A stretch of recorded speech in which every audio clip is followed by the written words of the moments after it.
What does it take to be a human being? The ability to see, to hear, touch, taste, and smell, perhaps. Motion, be it transporting oneself or simply gesturing. Having wants and desires and always yearning for more. Having goals that may seem so far away, but when taken one step at a time are more often than not achievable. The ability to find happiness, of course, in other people and in the things around us, but more rarely found within ourselves. Thoughts, things not known by other people, and therefore an ability to keep secrets. Protecting the things we love and keeping them close. Fear, the fear of change and loss, the fear that one day things will not be the same, and that we will be in a worse environment, unable to return to the stability we once took for granted. Pain, or rather the torment of body and mind, and feeling the weight of the world come crashing down on us. Cruelty, taking that inner pain that we're experiencing and inflicting it onto others around us in hopes that we will find some sort of relief or distraction. Tears, being overcome with regret and a need to justify why things have happened a certain way, and wishing that we could have found some other path to go down. Acceptance, finding that understanding voice within ourselves to acknowledge the past and realize that everything has happened for a reason. Healing, finding the love in this world beginning from within and drawing it outward. Forgiveness to everyone who has hurt you, especially yourself, and eventually asking others for it. Completion, understanding that everything has purpose and that we can only do, feel, be, express, and understand what our imaginations allow us to. This is what it means to be a human being. Realizing that in every single person you walk by, regardless of the shape of their body, the hue of their skin, who they fall in love with, or how much money they can make, that behind their face is a living, breathing soul that is no more valuable than your own. Realizing that every person around you is an extension of yourself, no matter how different they may seem, and that hatred, in any form, limits what you can do. Realizing that to love is limitless. And wouldn't it be nice to live a limitless life? So, what does it mean to be a human being? People have come up with many different answers, but mine will always be love. Love.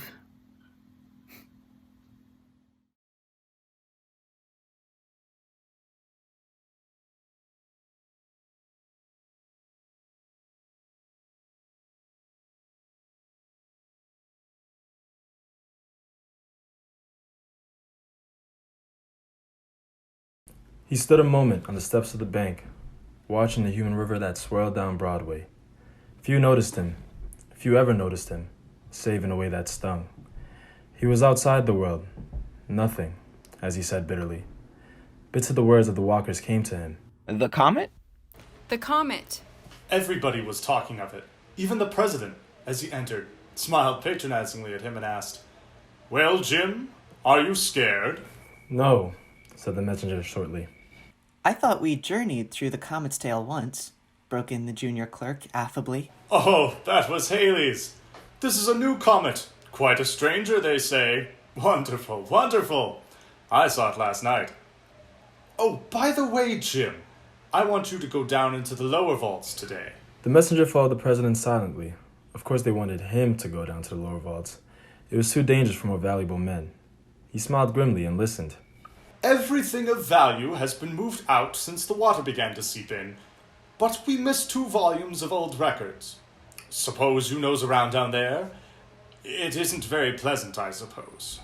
Not very, said the messenger as he walked out. Well, Jim, the tail of the new comet hits us noon this time, said the vault clerk, as he passed over the keys. But the messenger passed silently down the stairs. Down he went beneath Broadway, where the dim light filtered through the feet of hurrying men, down to the dark basement beneath, down into the blackness and silence beneath that lowest cavern. Here, with his dark lantern, he groped in the bowels of the earth, under the world. He drew a long breath as he threw back the last great iron door and stepped into the fetid slime within. Here at last was peace, and he groped moodily forward. A great rat leaped past him, and cobwebs crept across his face.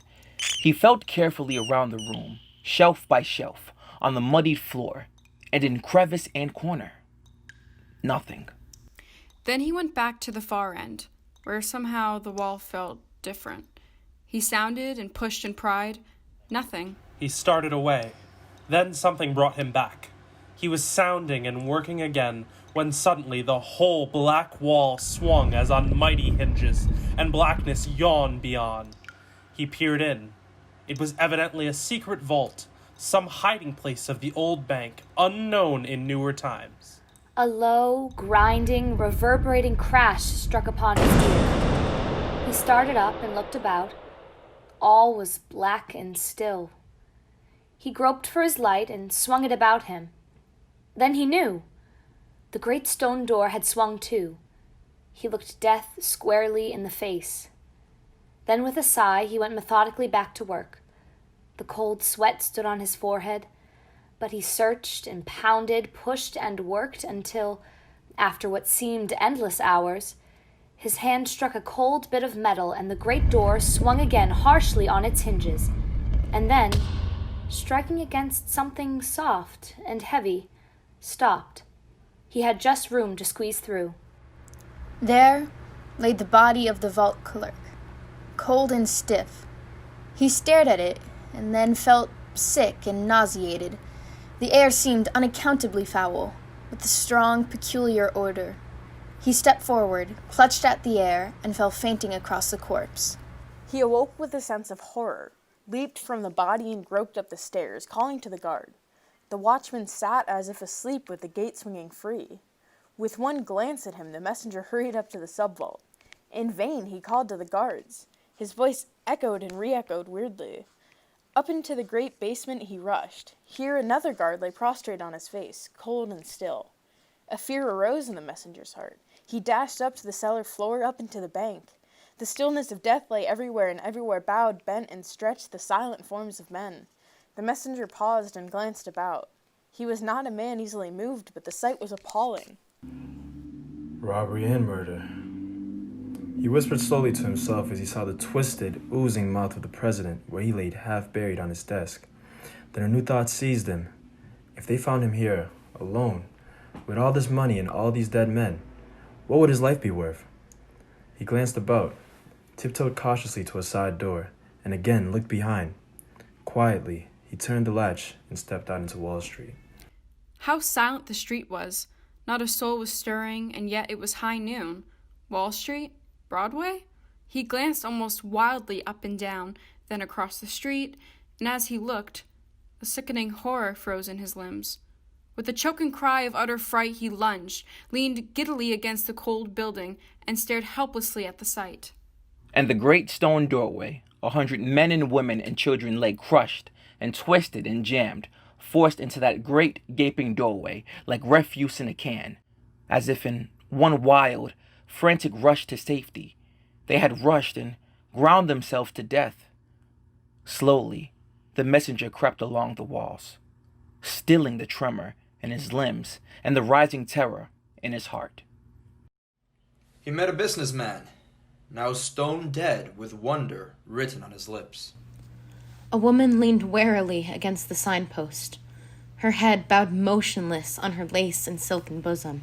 A grimy newspaper boy sat in the gutter with the last edition in his uplifted hand. "Danger!" screamed its black headlines. Warnings wired around the world. The comet's tail sweeps past us at noon. Deadly gases expected. Closed doors and windows. Seek the cellar. The messenger read and staggered on. Far out from a window above, a girl lay with gasping face and sleevelets on her arms. On a store step sat a little, sweet-faced girl, looking upward towards the skies. and in the carriage by her lay. But the messenger looked no longer. The cords gave way, the terror burst in his veins, and with one great, gasping cry, he sprang desperately forward and ran as only the frightened run, shrieking and fighting the air until with one last wail of pain, he sank on the grass of Madison Square and lay prone and still. When he rose, he gave no glance to the still and silent forms on the benches, but going to a fountain, bathed his face. Then, hiding himself in a corner away from the drama of death, he quietly gripped himself and thought the thing through. The comet had swept the earth, and this was the end. Was everybody dead? He must search and see. He knew that he must steady himself and keep calm, or he would go insane. First, he must go to a restaurant. He walked up Fifth Avenue to a famous hostelry and entered its gorgeous, ghost-hunted halls. He beat back the nausea and, seizing a tray from dead hands, hurried into the street and ate ravenously, hiding to keep out the sights. Yesterday, they would not have served me. He whispered as he forced the food down. Then he started up the street, looking, peering, telephoning, ringing alarms. Silent. Silent all. Was nobody? Nobody. He dared not think the thought and hurried on. Suddenly he stopped still. He had forgotten. My God, how could he have forgotten? He must rush to the subway. Then he almost laughed. No, a car if he could find a Ford. He saw one. Gently he lifted its burden and took his place on the seat. He tested the throttle. There was gas. He glided off, shivering, and drove up the street. As he was rushing past 72nd Street, he heard a sharp cry and saw a living form leaning wildly out an upper window. He gasped. The human voice sounded in his ears like the voice of God. Hello? Hello, help in God's name!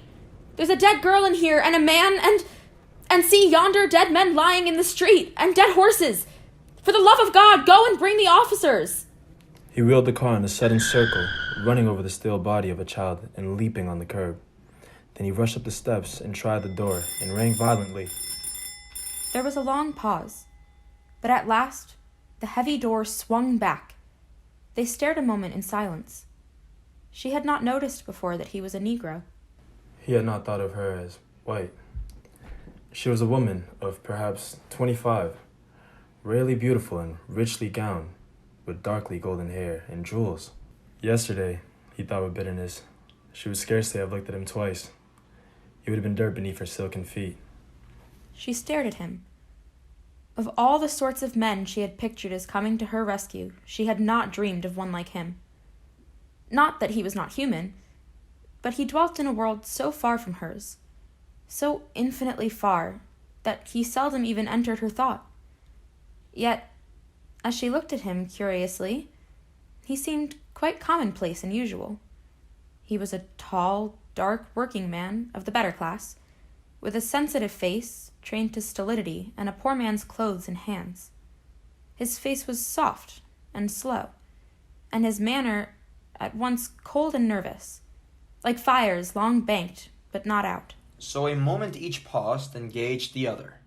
Then the thought of the dead world without rushed in, and they started toward each other. What has happened? Tell me. Nothing stirs. All is silence. I see the dead strewn before my window, as winnowed by the breath of God, and see...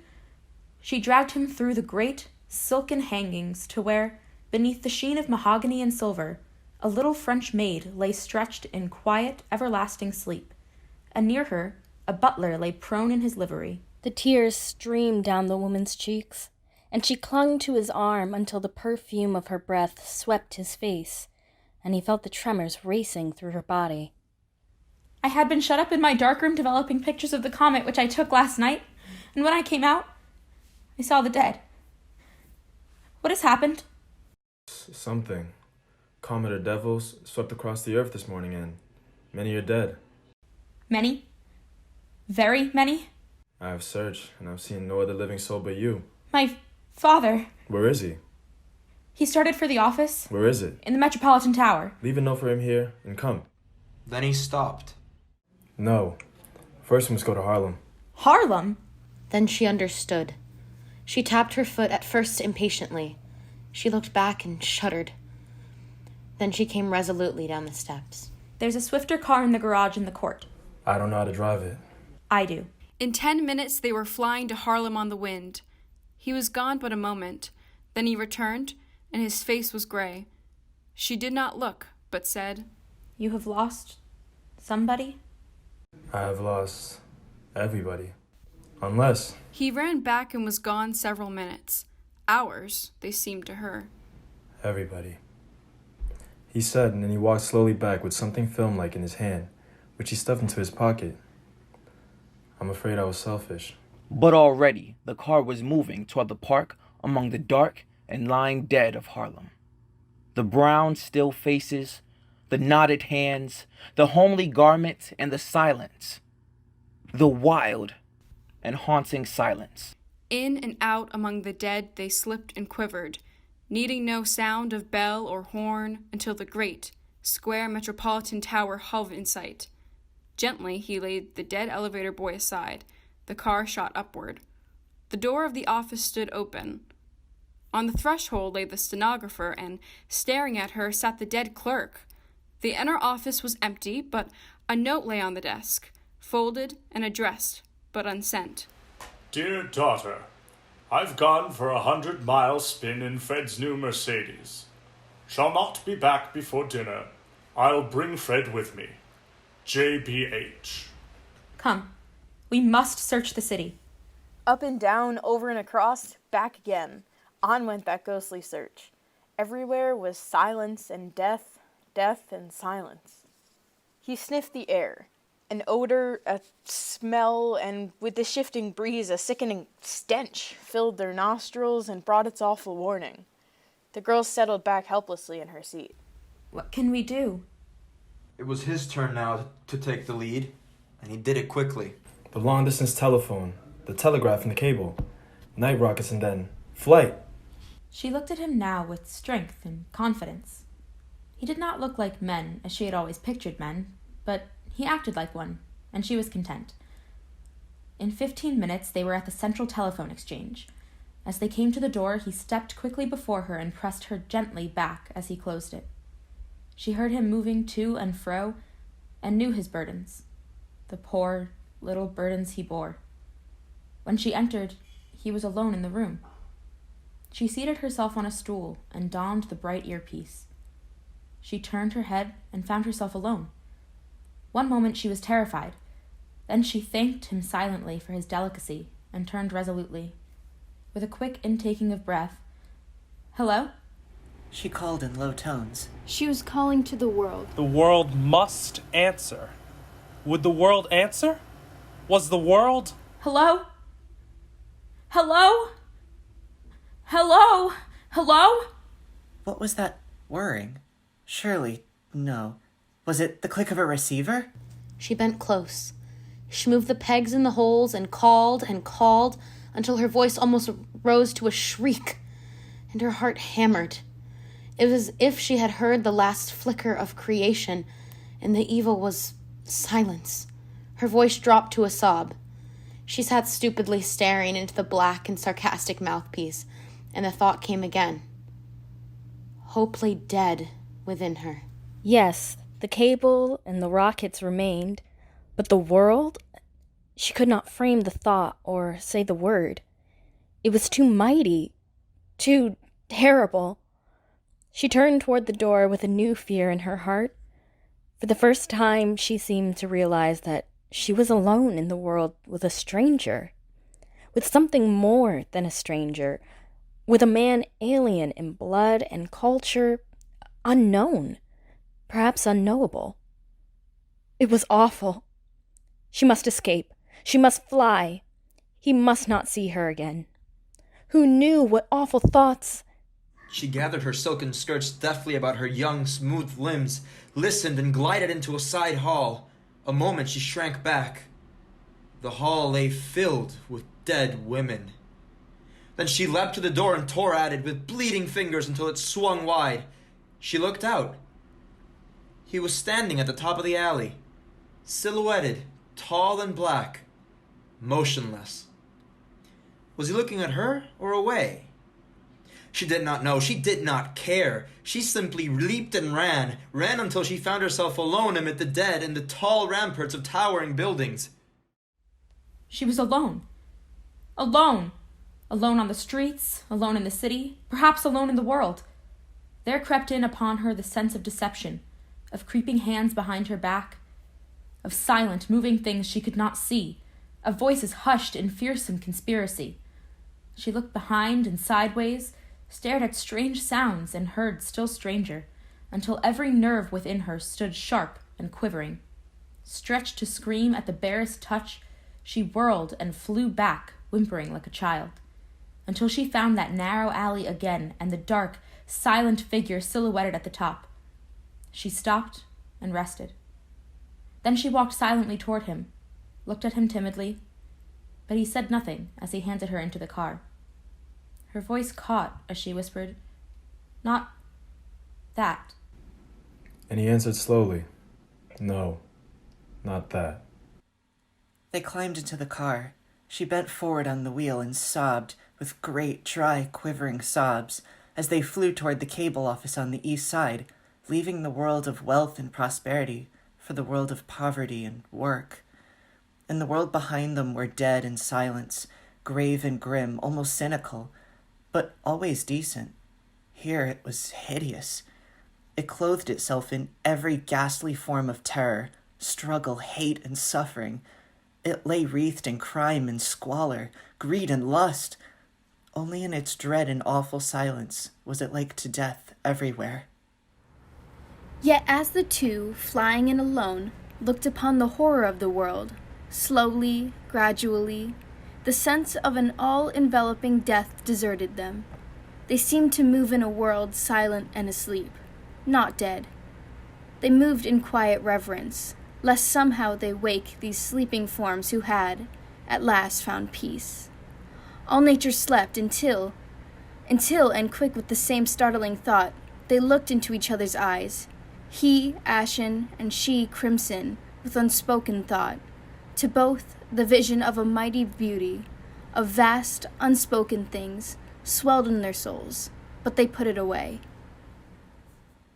Great, dark coils of wire came up from the earth and down from the sun and entered this low lair of witchery.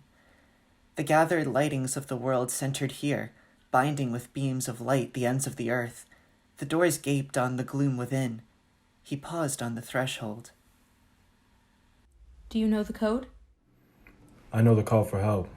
We used it formerly at the bank. She hardly heard. She heard the lapping of the waters far below, the dark and restless waters, the cold and luring waters, as they called. He stepped within. Slowly, she walked to the wall, where the water called below, and stood and waited. Long she waited, and he did not come. Then with a start she saw him, too, standing beside the black waters. Slowly he removed his coat and stood there silently. She walked quickly to him and laid her hand on his arm. He did not start or look. The waters lapped on in luring, deadly rhythm. He pointed down to the waters and said quietly, "The world lies beneath the waters now. May I go?" She looked into his stricken, tired face, and a great pity surged within her heart. She answered in a voice clear and calm, "No." Upward they turned toward life again, and he seized the wheel. The world was darkening to twilight, and a great gray pall was falling mercifully and gently on the sleeping dead. The ghastly glare of reality seemed replaced with the dream of some vast romance. The girl lay silently back as the motor whizzed along. She forgot to wonder at the quickness with which he had learned to drive her car. It seemed natural. And then as they whirled and swung into Madison Square, and at the door of the Metropolitan Tower, she gave a low cry, and her eyes were great. The man led her to the elevator of the tower, and deftly they ascended. In her father's office they gathered rugs and chairs, and he wrote a note and laid it on the desk. Then they ascended to the roof, and he made her comfortable. For a while she rested and sank to dreamy somnolence, watching the worlds above and wondering. Below lay the dark shadows of the city, and afar was the shining of the sea. She glanced at him, timidly, as he set food before her and took a shawl and wound her in it, touching her reverently, yet tenderly. She looked up at him with thankfulness in her eyes, eating what he served. He watched the city. She watched him. He seemed very human, very near now. Have you had to work hard? Always. I've always been idle. I was rich. I was poor. The rich and the poor met together. The Lord is the maker of them all. Yes. And how foolish our human distinctions seem now. I was not human yesterday. And your people were not my people. But today, he was a man no more. But he was in some larger sense a gentleman. Sensitive, kindly, chivalrous, everything save his hands and his face. Yet, yesterday... Death. The leveler. And the revealer. He turned away, and after fumbling a moment, sent a rocket into the darkening air. It arose, shrieked, and flew up, a slim path of light, and scattering its stars abroad, dropped on the city below. She scarcely noticed it. A vision of the world had risen before her. Slowly, the mighty prophecy of her destiny overwhelmed her. Above the dead past hovered the angel of Annunciation. She was no mere woman. She was neither high nor low, white nor black, rich nor poor. She was primal woman, mighty mother of all men to come and bride of life. She looked upon the man beside her and forgot all else but his manhood, his strong, vigorous manhood, his sorrow and sacrifice. She saw him glorified. He was no longer a thing apart, a creature below, a strange outcast of another clime and blood, but her brother humanity incarnate, Son of God and great All-Father of the race to be. He did not glimpse the glory in her eyes, but stood looking outward towards the sea and sending rocket after rocket into the unanswering darkness. Dark purple clouds lay banked and billowed in the west. Behind them and all around, the heavens glowed in dim, weird radiance that suffused the darkening world and made almost a minor music. Suddenly, as though gathered back in some vast hand, the great cloud curtain fell away. Low on the horizon lay a long, white star, mystic, wonderful, and from it fled upward to the pole, like some wan bridal veil, a pale white sheet of flame that lighted all the world and dimmed the stars. In fascinated silence, the man gazed at the heavens and dropped his rockets to the floor.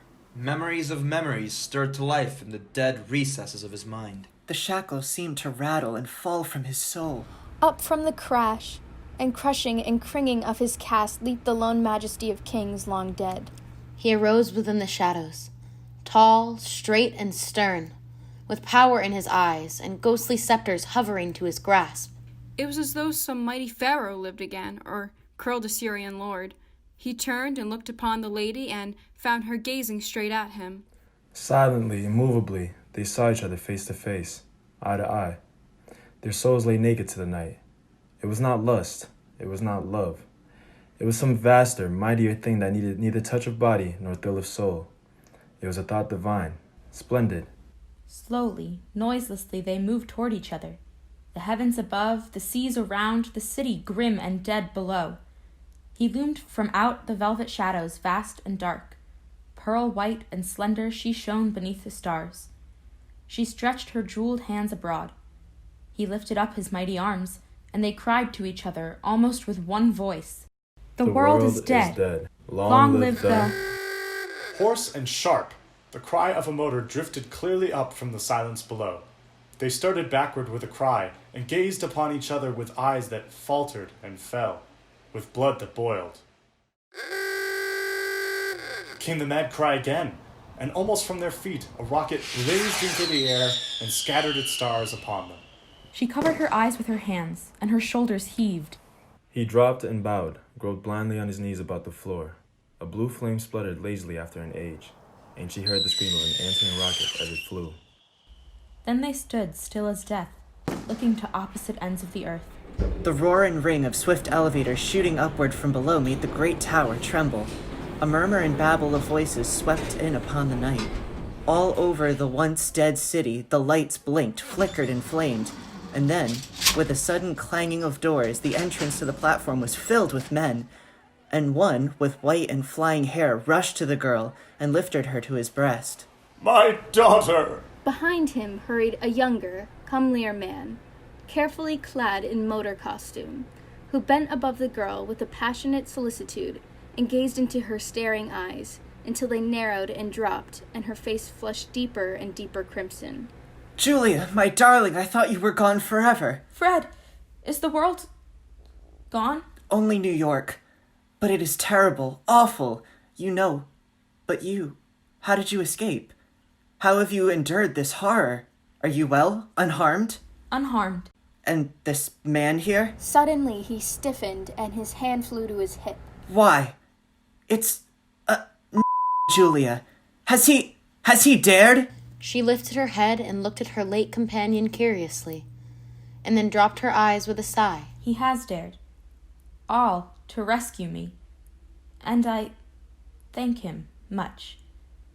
But she did not look at him again. As the couple turned away, the father drew a roll of bills from his pockets. Here, my good fellow. Take that. What's your name? Jim Davis. Well, Jim, I thank you. I've always liked your people. If you ever want a job, call on me. And they were gone. The crowd poured up and out of the elevators, talking and whispering. Who was it? Are they alive? How many? 2. Who was saved? A white girl and a There she goes. Where is he? Let's lynch the Shut damn- up! He's all right. He saved her. Saved? Hell, he had no business. Here he comes. Into the glare of the electric lights, the colored man moves slowly, with the eyes of those that walk and sleep. Well, what do you think of that? Of all New York, just a white girl and a The colored man heard nothing. He stood silently beneath the glare of the light, gazing at the money in his hand and shrinking as he gazed. Slowly, he put his other hand into his pocket and brought out a baby's filmy cap and gazed again. A woman mounted to the platform and looked about, shading her eyes. She was brown, small, and toil-worn, and in one arm lay the corpse of a dark baby. The crowd parted, and her eyes fell on the colored man.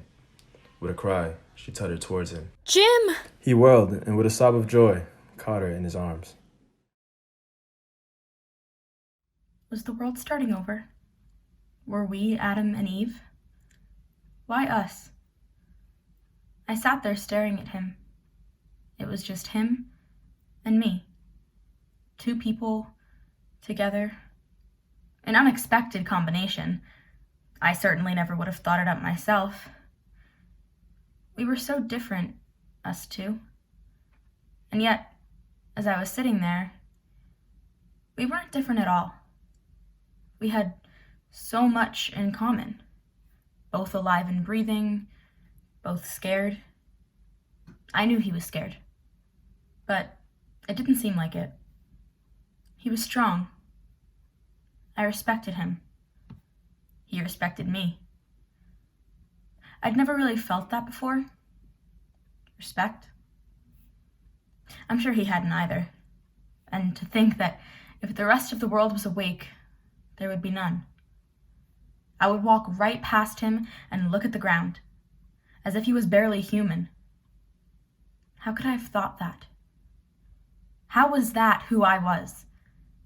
And yet, only a few hours later, here we were. 2 human beings with respect between us. He made me feel beautiful. He made me feel seen. I'd never felt that before. It's amazing. He's amazing. He's my friend. Imagine us, friends. I can't help thinking about what I would have said a few hours ago. Would I even have really seen him? Would he just be a shadow I passed while I drove along and he walked to work? That scared me. The world was ending, yet that was the thought that scared me. I wanted to say I'm sorry, but what would that do?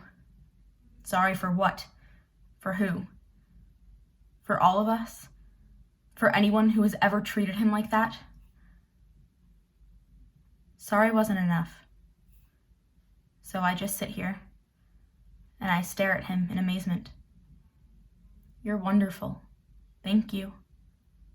That's what I should say, but I won't. I don't have it in me. But I know he knows that I respect him. Let's start over. Clean slate. Thank you, I whisper. But he does not hear.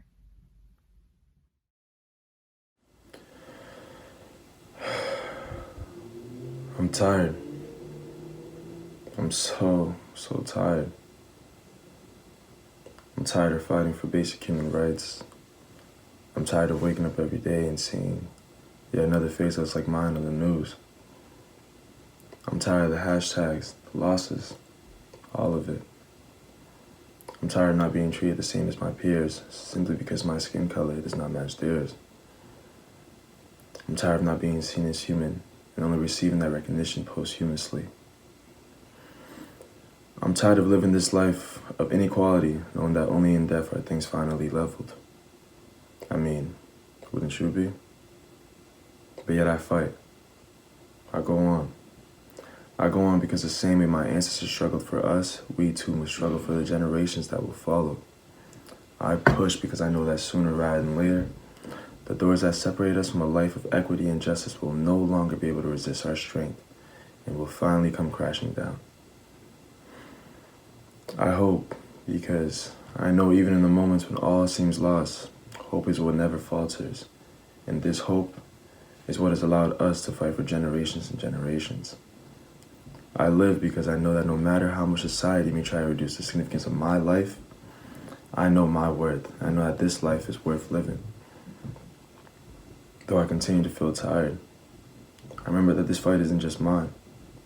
I remember that I'm not alone. I remember that in the end, love will always prevail. So, I go on. Looking back on a time of such hopelessness is a double-edged sword. On the one hand, we can now rejoice in the fact that our world has become vastly different from the one that caused so much trauma. But that trauma, that heartache, that frustration becomes a necessary yet painful thing to do. As a generation, we have created a world where our children only know the pain of life's mundane unpleasantries. But we knew. Very different. Many look back on this fight as one of great sorrow. This is unfortunately a fact nobody can deny. But just as much as it was traumatizing, it was unifying, strengthening, and in many ways, beautiful. We served as the echoes of those who came before us, and for the better world we knew was yet to come through our unified voices. And in these outcries, these echoes, we found each other. We found support. We found ourselves. But most importantly, we found justice. A renewed and genuine sense of what our country defines as justice for all. And because of that, we still echo today. We echo the voices of those who fought, who sacrificed, and most importantly, those who we lost along the way. And these echoes will ring out for generations to come, as we have finally broken away from the unknown and terrifying void that was holding us captive.